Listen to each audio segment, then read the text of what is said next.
Hello friends, Don Stock here for 21st Century Disciple.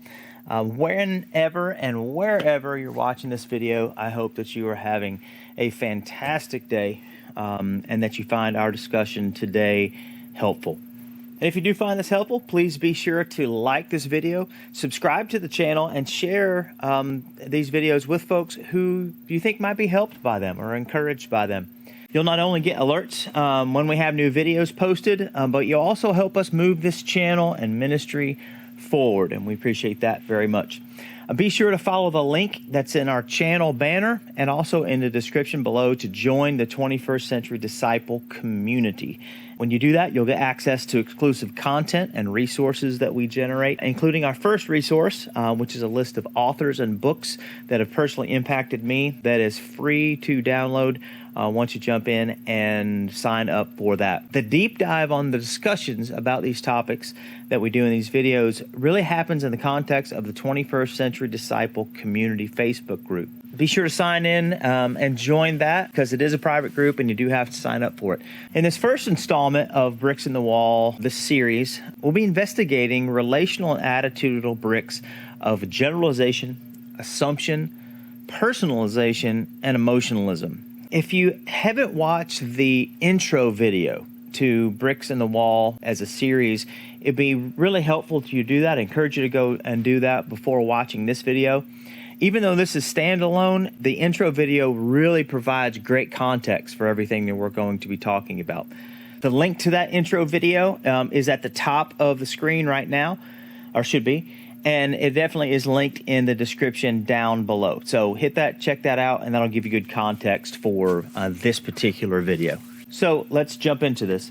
Now, it's important to bring to our minds really the focus or the context of our discussion as we talk about these different dynamics. And namely, that we're approaching this with the intent of learning how to address these dynamics of conflict and contempt in our world with the mindset of being a disciple of Jesus.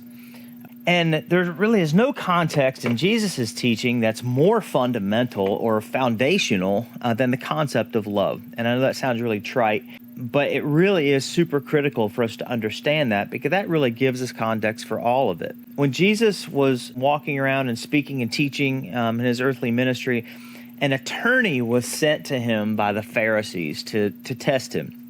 And this attorney asked him, he says, "Teacher, what is the greatest commandment in the law?" And Jesus responded with the often quoted yet rarely lived response of, "Love the Lord your God with all your heart, soul, mind, and strength, and your neighbor as yourself." And he added to that, "And on these two things hang all the law and the prophets," which is a very biblical way of saying this is the thing that matters most. Love God and love people. And if you do those two things, you're really just summing up all that God has called us to. So in this text, Jesus used the term agape, which many of you probably know is the Greek word that's for love that is used in John 3:16, for God so loved the world. It is a love that acts in the interest of good for the one being loved, not the one doing the loving.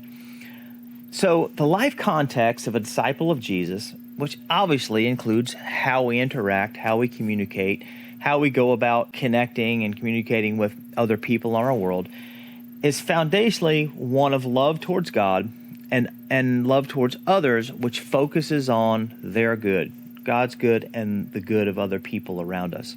I saw a social media exchange several days ago that really served to highlight the kind of things that we're addressing. And in this social media thread, a friend of a friend was responding to a meme, and God help us with our memes. And this meme was regarding a specific political party. So you can guess kind of the spirit of this thing. And the lady in question expressed herself in an incredibly kind and what I thought was lighthearted way, and really sought to explain that this meme really misrepresented her as a person. Because though she identifies with this particular political party, she did not believe that any of the things that this meme was contending really fit her. And she didn't believe that it was true of her, even though she was a member of this party. And she ended the post with an attempt to bring some humanity and levity to this by saying, the next time you think of this specific political party, please picture my smiling face and my Christ-seeking heart. Which to me, at least, seemed incredibly admirable and a very Christ-like, kind thing to do. It was a very aware type of, way to end that. The response, unfortunately, was utterly predictable and not at all the heart of Jesus or heart of love towards other people. Her entire point and attempt to bring the human element into this conversation was really just either ignored or completely missed. And another woman, presumably also someone who claims to be a quote-unquote Christian, came up with this emotionally charged rant that ended in this ranting party calling this woman's faith into question due to her support of this certain political party. And certainly, you've seen all of this ad nauseum. But this exchange illustrated several of the dynamics of action, attitude, and communication that serve to build these walls we're talking about in this series. And the very first thing that I recognize in this is the idea of generalization. And generalization is when we take a limited number of examples, and sometimes it may just be one or two, and then we draw a conclusion based on those examples. And then we turn around and universally apply that generalization to all situations, or worse, all people who we feel falls into that category. Now, this is an extremely common, and it can be a very benign thing. It can be things like how we view products or how we relate with a brand or a sports team or those kinds of things. I'm forever reminded, having grown up in a family that preferred Ford vehicles, how my friends continually ribbed me when I was in high school that Ford stood for Fix or Repair Daily or Found on Road Dead. And all that's fine. It's all good fun and all those sorts of things.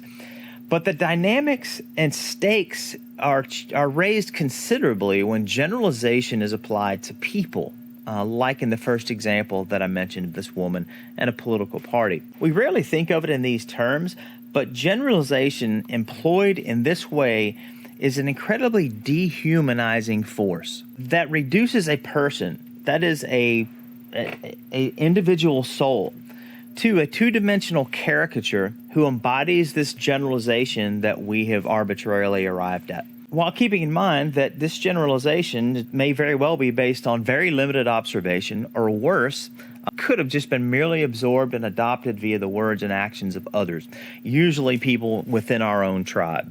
A simple example of this could be something like Southern people are backward and stupid, or New Englanders are always aloof and rude. These kinds of things, these kind of generalizations are epidemic in the context of political commentary and conversation, especially in the world of media and social media. And you guys have all seen it. And the more challenging part is that in a culture that doesn't take the time to think about and evaluate like why we think how we think, or say what we say, or believe the things that we say we believe, often it's by just transfer of generalization that we end up with the opinions and perspectives that we have.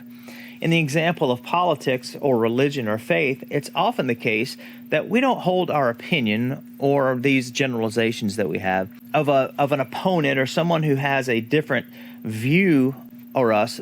We don't base that on necessarily direct interaction or direct contact.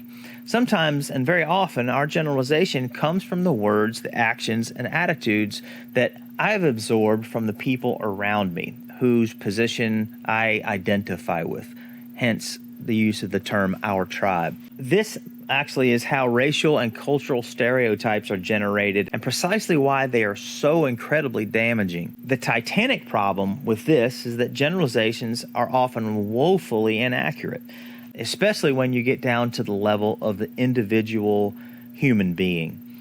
And that really is the crux of the matter in addressing so many of these, this and other bricks in this series, is that we pull back to the 10,000-foot view and we lose the human being. We lose the individual person and the soul. And that's problematic because Jesus' overwhelming insistence for his disciples is that we see individual people in the real-life, nitty-gritty, blood and guts of daily living and then actively choose to love them through our words and actions. That is what he did. That's what we actively see him doing, whatever people he was interacting with. And he's so serious about that he said that characteristic, that specific dynamic of a disciple would be the single identifier that would mark us out as his followers. He said, "A new commandment I give to you, love one another. As I have loved you, so also you must love one another. And by this kind of love, men will know that you are my disciples, if you love one another."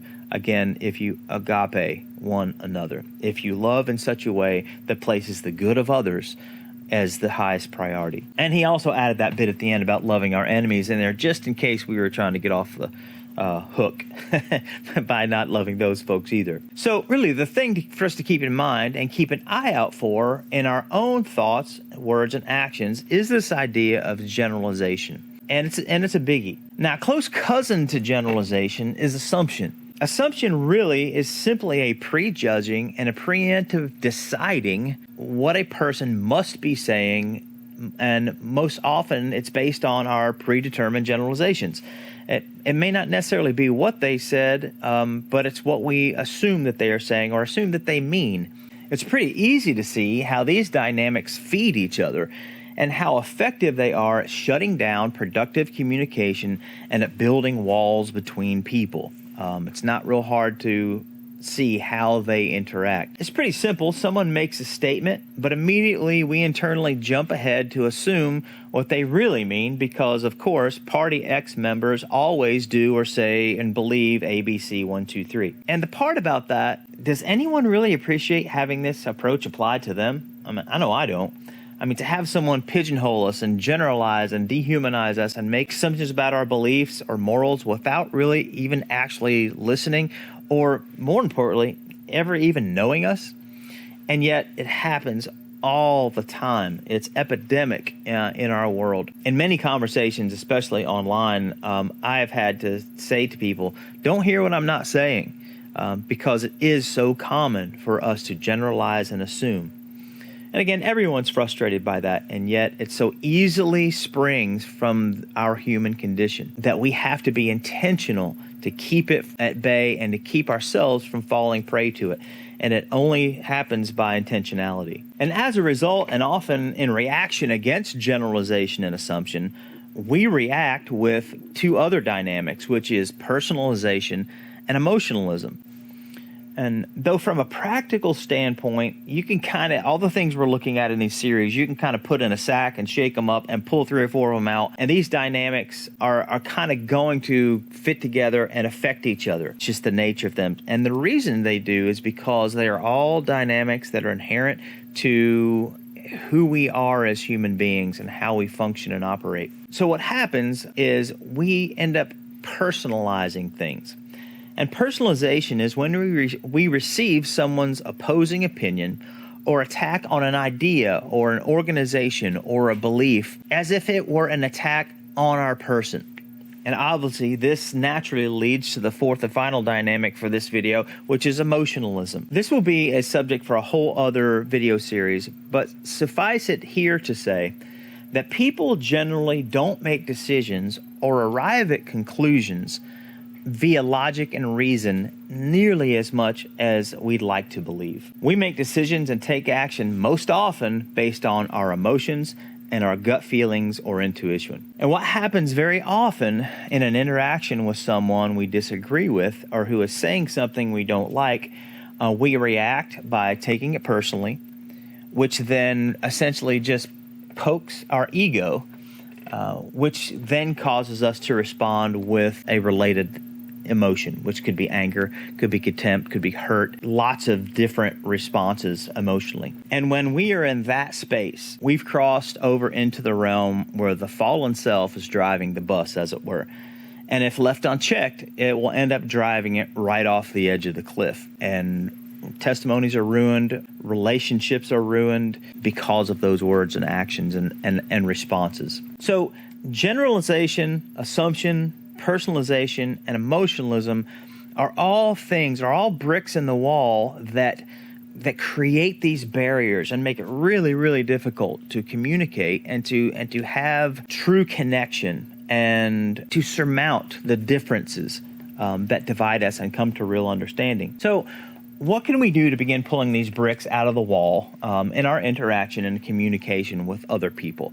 I mean, what do we do about it? Is taking responsibility for our part of these things and for being a disciple of Jesus. What can we do? I think the first thing is simple awareness. A lot of times we get into patterns of acting and thinking and responding that we don't pay close attention to what's happening and why. And the New Testament tells us, pay close attention to yourself. And we're not very good at that. We're good at paying lots of close attention to other people and not so much at ourselves, which is the purpose of Jesus' statement about the speck in your brother's eye while you got a plank in your own. So I think we have to start by deciding that we're going to eliminate these dynamics from our world, starting with generalizing and placing labels on others based on those generalizations. It's super easy to do. It's a natural thing to do, but it really is so damaging. And you don't really realize how natural and common it is to refer to people in terms of generalizations or labels until you actively try to avoid doing it. It's pretty enlightening. So first of all, let's just refuse to generalize and label a person or people in general. Second, I would suggest that we make it our intention to expand our experience with people who are not like us. Isolationism, or the condition where we only interact with or listen to or spend time with people who think and believe just like us, is a key factor in generalizing and assuming. You think about the folks that you most often have a tendency to react against, or categories of people that we have a tendency to react against. Most often we will discover that we don't have close relationships with sampled representatives of those people, whoever those people are. And this is one of the greatest pitfalls among the heavily churched population. Very often we can be so isolated within the Christian bubble, it's sometimes years and maybe even decades since we have had any kind of real, ongoing, actual relationship or friendship with those who don't live and believe exactly the same way that we do. And it's much harder to demonize, generalize, and dismiss people that we know and love. Love causes us to humble ourselves and to step back and actually value the human being, to value the person, and actually listen and actually evaluate what's being said based on the person and what's being said, not upon these assumptions and generalizations. Now, for a lot of us, will that be uncomfortable?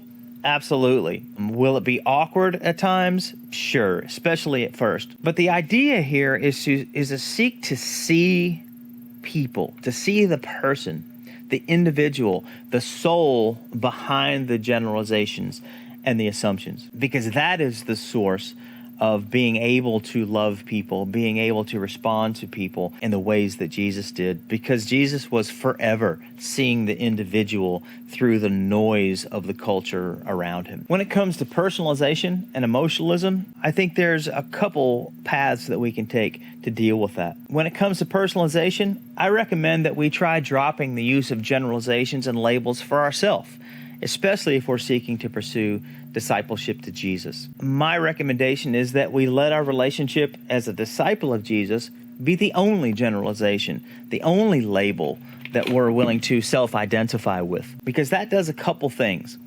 First, it helps us to not trigger others who are really hung up on generalizations like political parties and all those things, really that just helps build the walls between us. The second thing it does is it helps break the habit of aligning ourselves with earthbound designations that can compete with our allegiance to Christ. A recent worship song has a line in it that really just perfectly captured this to me. And the line is this. It says, "Failure won't define me because that's what my Father does." And it couldn't be encapsulated any more than that concept, that it's our relationship to Christ as his apprentice that is the defining factor of who we are. And it's the only thing that's worthy to define us. But from a practical standpoint, if we don't include identifiers and labels as part of our identity, if we don't internalize those things and identify ourselves as a particular party or particular church brand or whatever, then we immediately shed all of these trigger points for personalization and emotionalism. Because what happens is it removes all these touch points for the fallen self to latch onto and be offended about. And the more we can remove those things, the less dynamics are in place when we're having conversations, that we can have something that's poked, that the false self or the fallen self can respond to. Okay, I hope that was helpful. Let's chat about your experience with this exercise, both in the comments below and on the 21st Century Discipleship page.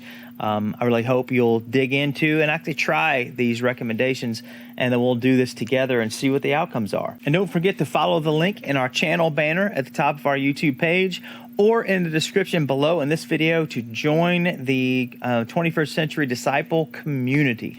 And through that, you'll get access to exclusive content, resources, including the authors and books list I mentioned earlier, and the deep dive on these subjects that happen in the context of the 21st Century Disciple Community Facebook group. Be sure to sign up. That is a private group that you have to ask for access for. So you do that through those links. And when you opt in, you will receive an email with a download link for this list. So be sure to check your promotions and your spam folder if you don't see your email in the inbox within just a few minutes. So if you don't see it, look at those other folders because it might be hiding in there. And finally, don't forget, God's always speaking. We're just not always listening. And a 21st Century Disciple, we are striving to listen so that we can be Jesus with skin on for a hurting world. All right, folks, have a fantastic day, and I'll see you in the next episode of Bricks in the Wall. Peace.